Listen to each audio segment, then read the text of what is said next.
Kita tahu bahwa anak-anak masuk sekolah itu sebuah kebanggaan, Iya. sebuah masa yang diidam-idamkan. Lalu kalau dia masuk sekolah kemudian tidak ada tatap muka dengan guru, mereka tidak punya kebanggaan secara psikologis sebagaimana anak-anak sekolah tahun sebelumnya. Tahun sebelumnya anak sekolah masuk pertama diantar orang tuanya. Tahun ini itu tidak ada. Oleh karena itu, Assalamualaikum warahmatullahi wabarakatuh. Waalaikumsalam warahmatullahi wabarakatuh. Hari ini kita ada di ruangan Kepala Dinas Pendidikan, Pemuda dan Olahraga.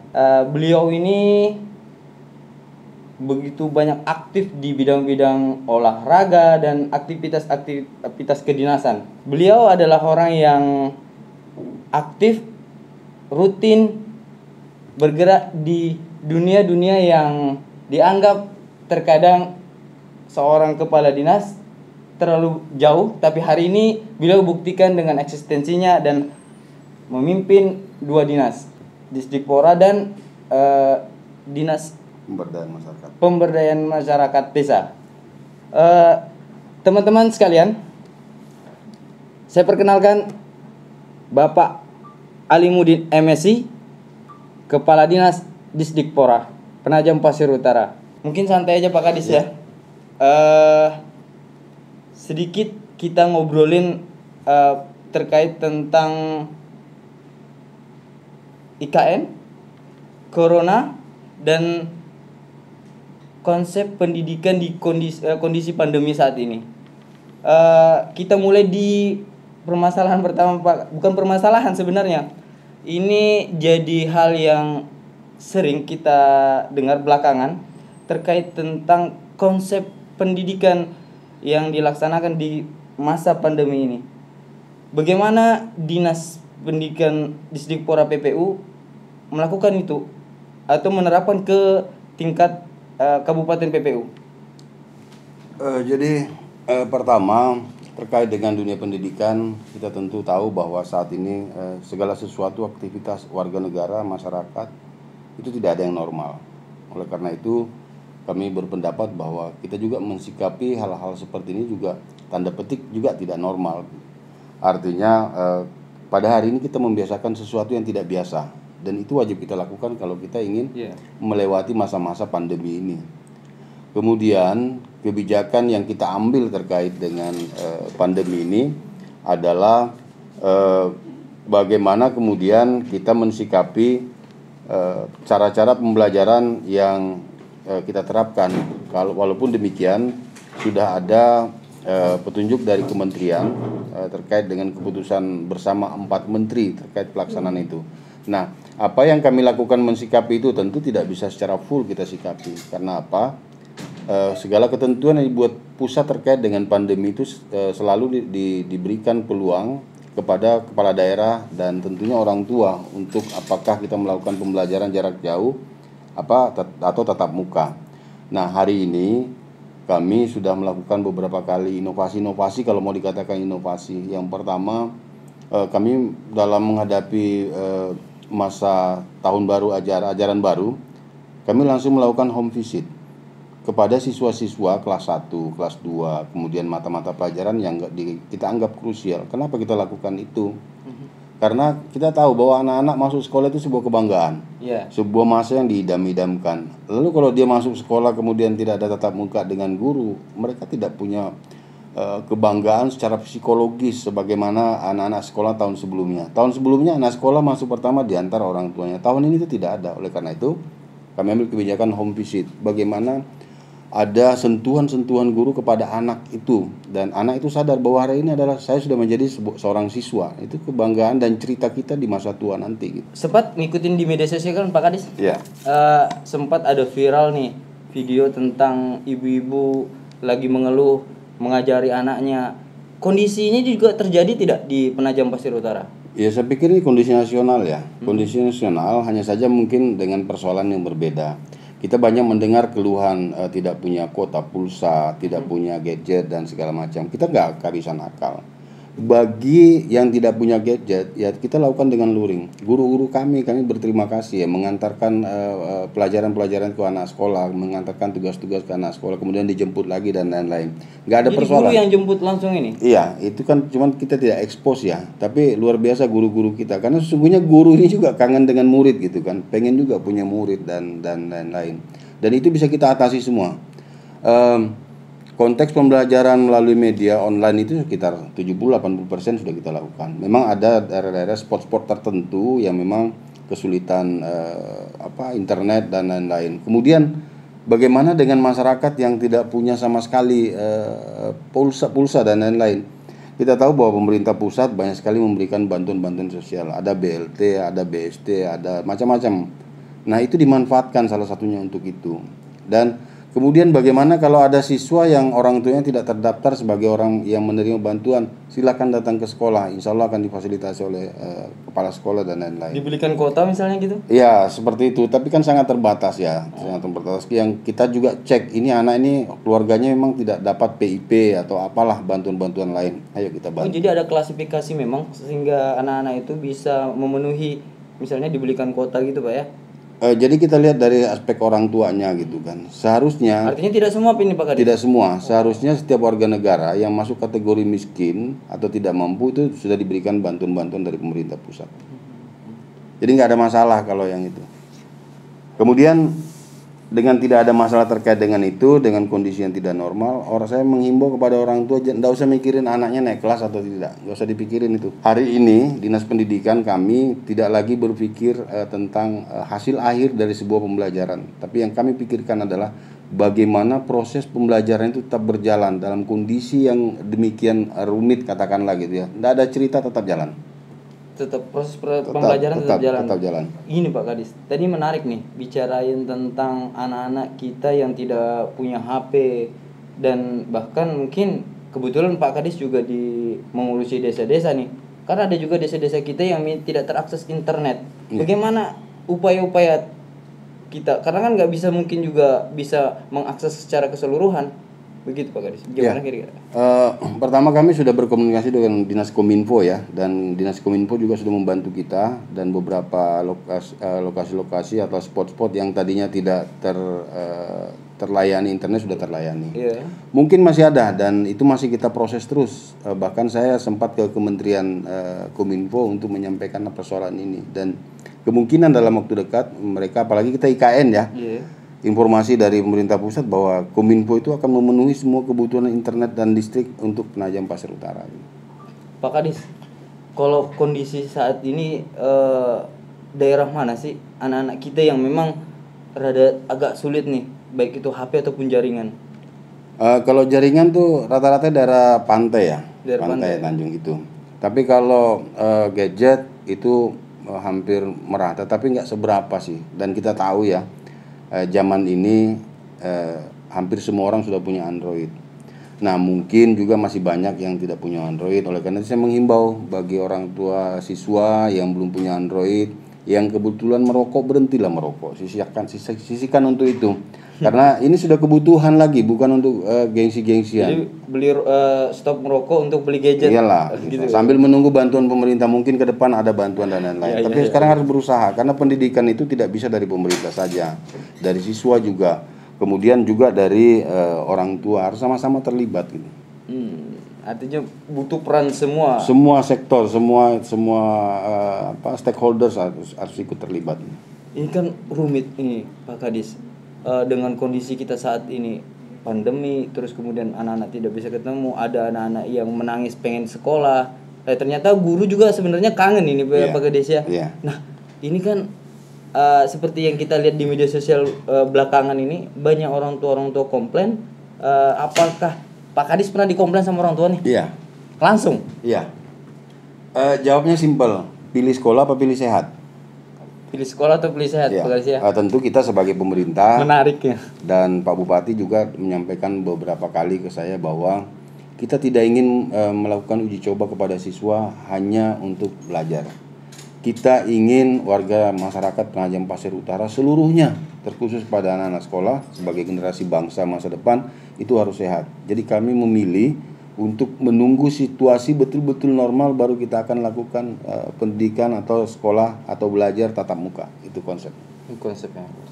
Oke, Pak Kadis, mungkin kita beralih sedikit terkait tentang konsep pembelajaran. Sekarang kita bicara tentang IKN, Pak Kadis. Buat seorang Pak Alimuddin dan melihat ini seberapa presentasenya sih, Pak? Karena saya dapat bocoran juga nih, Pak Kadis pernah juga jadi Bapelitbang, terus kemudian pernah di PU, artinya informasi-informasi terkait tentang hadirnya IKN di PPU ya banyak sedikitnya adalah. Iya. Jadi gini, IKN itu bukan sesuatu yang serta-merta.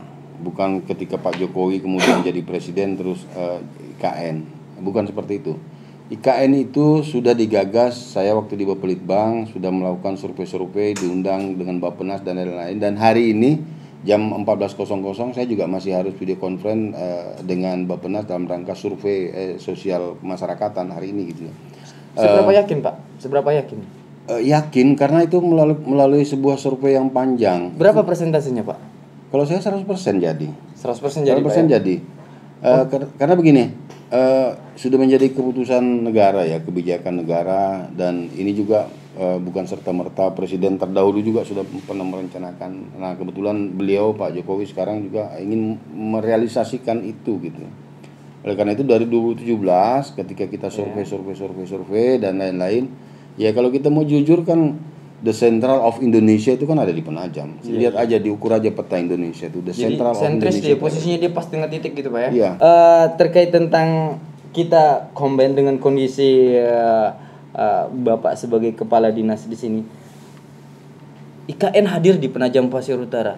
Terus pertanyaannya, Dinas Pendidikan apakah sudah mempersiapkan anak-anak kita ini untuk hadirnya IKN di Penajam Pasir Utara? Seberapa sih, apa sih program yang kemudian dilakukan, terus langkah apa yang kemudian Pak Kadis sendiri lakukan?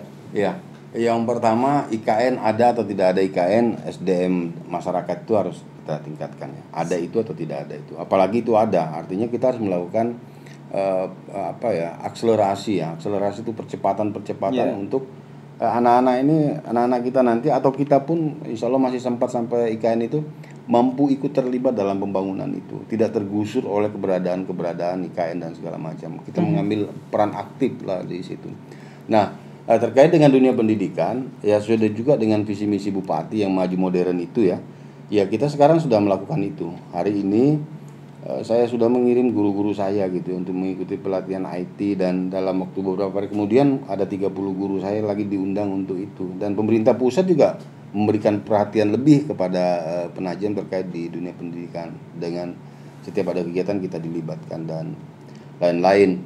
Nah, tentu tidak semua bisa disentuh dengan dinas pendidikan kabupaten ya. Harus terlibat semua perguruan tinggi, kemudian dinas provinsi dan segala macam menyiapkan SDM itu. Secara fundamental kita juga berupaya untuk, ini zamannya zaman teknologi gitu ya. Teknologi tidak bisa dihindari lagi, kita harus itu bersaing, kita harus masuk di era 4.0 ini, nggak bisa kita hindari. Seperti itu. Oke, Pak Kadis, teman-teman mesti tahu nih,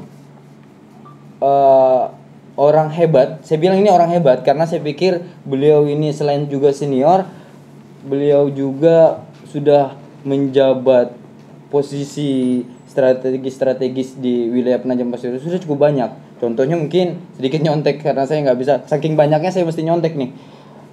Yang pertama itu Lurah Penajam, terus kemudian jadi Sekcam Babulu, Kabak Kepegawaian,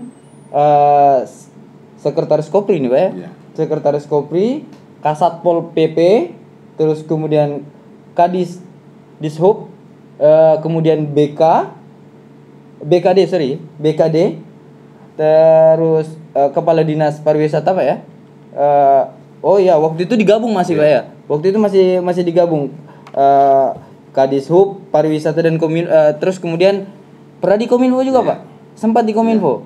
Wow. Artinya informasi terkait tentang masalah internet ya kita nggak perlu raguin, udah tentang informasi ke Kominfoan ya udah hatam beliau.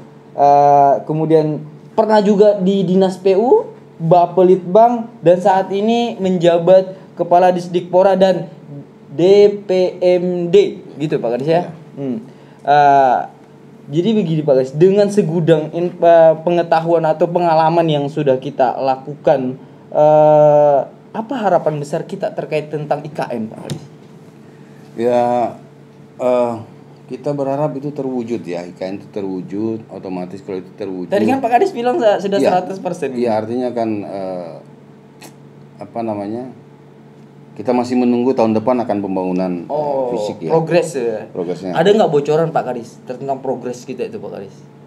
Menurut informasi kan tahun depan sudah mulai ada pembangunan fisik, entah land clearing dan macam-macam ya. Tetapi yang terpenting itu adalah bagaimana dengan keberadaan IKN ini kita bisa sejahtera.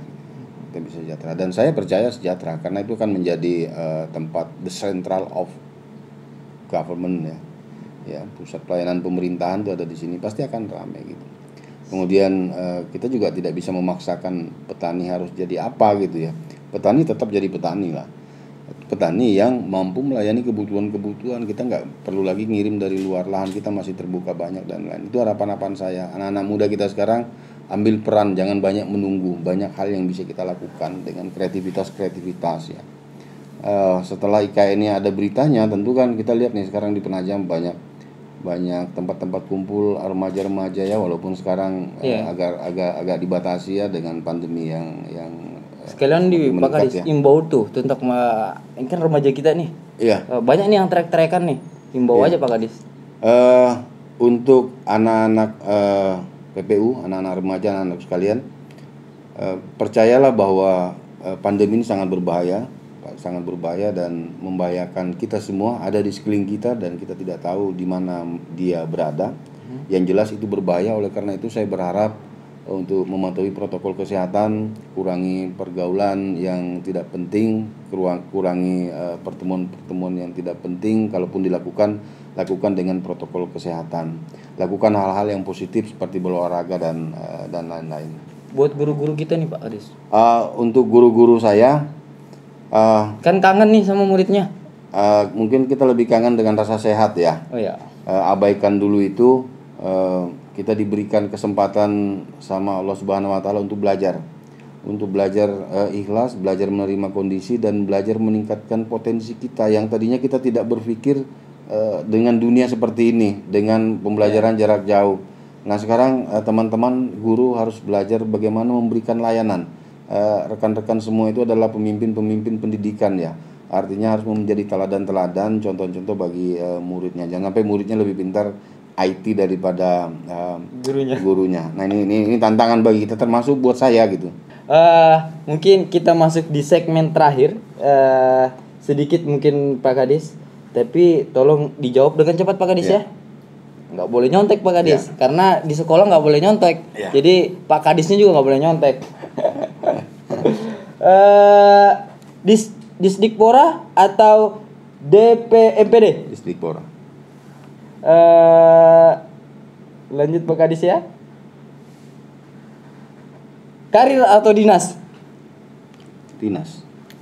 Pilih salah satu cabur yang paling disukai. Sepak bola dong. Coy atau Daeng? Coy. Oke. Jadi beliau ini punya dua nama. Yang pertama Daeng Alimudin dan juga akrabnya dipanggil juga Alimudin Coy. Jadi pilihnya Coy. Oke. Terima kasih. Terima kasih. Billahi taufiq wal hidayah. Sekian dari kami. Salam hormat buat semua. Semoga ini menjadi sebuah nilai berkah buat kita semua. Terima kasih. Billahi taufiq wal hidayah. Assalamualaikum warahmatullahi wabarakatuh. Waalaikumsalam warahmatullahi wabarakatuh. Pertanyaan yang sama dengan dinas sebelumnya. Sudah ada aset tidak Pak di IKN? Sebelum ada IKN saya belum punya aset. Di Sepaku Pak? Di Sepaku saya enggak. Oh enggak ya. Enggak atau belum ada Pak? Belum ada. Oh. Belum terpikir. Oh belum terpikir. Kan sudah dapat bocoran duluan dari dulu kan Pak? Iya. Iya itulah. Saya dapat bocoran itu 2017 dan saya ikut terlibat dalam rapat-rapat dan lain-lain. Kemudian saya pasti yakin itu kenapa? Karena saya pernah di militer ya. Ketika menetapkan sebuah daerah-daerah vital itu, maka yang paling penting itu tidak kalah pentingnya adalah bagaimana tatanan pertahanan keamanan itu menjadi prioritas. Nah, salah satunya itu kita harus punya laut. Nah, di antara calon-calon yang punya laut itu Penajam.